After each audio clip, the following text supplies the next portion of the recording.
Right now, religion in general, and Christianity in particular, is centre stage in world affairs. Arguably, it has always been so. Yet until recently, the Christian faith in particular has been treated as if it was in terminal decline or something to be avoided. As Alistair Campbell, Tony Blair's press chief, put it, "We don't do religion. Not now." There are more Christians around the world than there have ever been. British history, of course, has Christianity at its centre. And almost all of our institutions, as well as our society's assumptions about behaviour of its citizens, have been profoundly influenced by Christianity. In the wider world, the unending troubles of the Middle East cannot be fully understood without an awareness of the historic rivalries between Jews, the different branches of Islam, Sunni and Shia, and Christianity, Roman Catholic, Orthodox and Protestant. Yet, how much of this is widely known?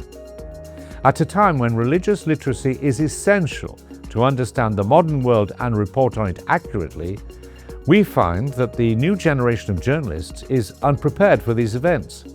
Its members have inherited little or no knowledge of the world's religions, let alone of their different denominations.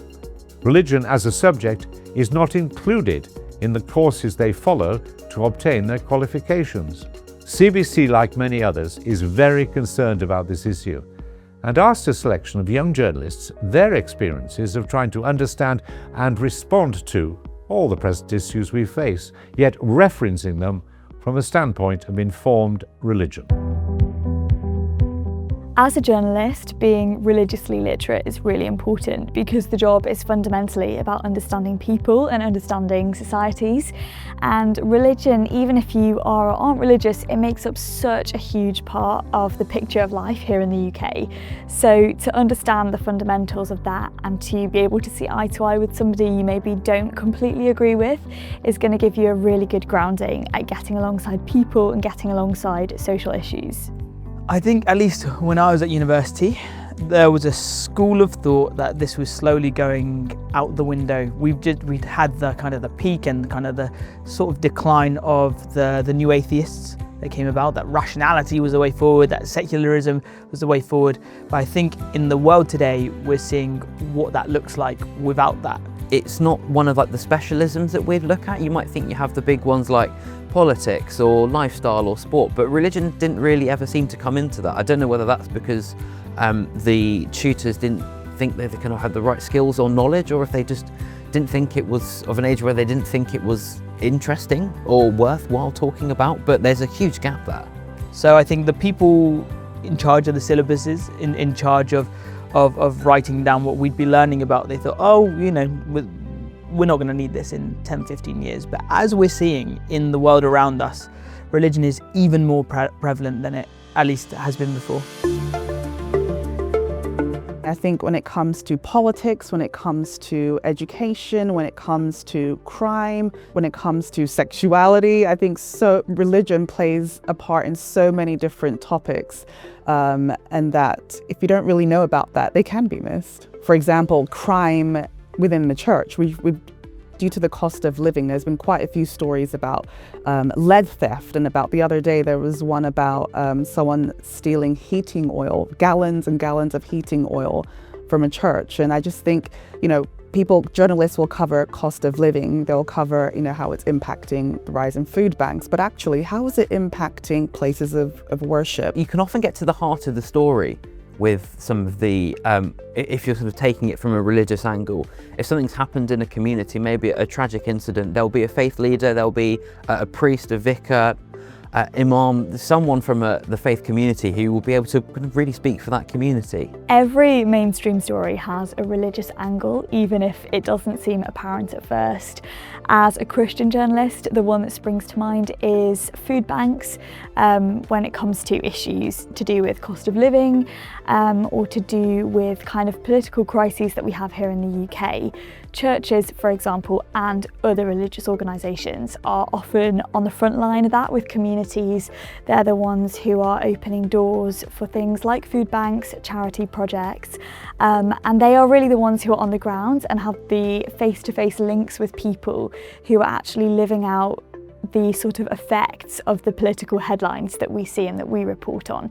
So being able to get alongside a church or a mosque or any kind of religious community will really give you a kind of an inroad to understanding what the human face of those issues looks like. Around 2.8 billion people worldwide are Christians, so that's quite a big figure. If we didn't know anything about the faith, how could we accurately report on those stories and I guess target some of our stories to appeal to those people? I think it's really important so we can report ethically and to report impartially as well, to have a good understanding and to build that trust with our audiences. The dispute between Trump and the Pope is a perfect example of religious literacy being so important in journalism. It's so easy to stereotype either side and to not fully understand quite the significance of the Pope's actions.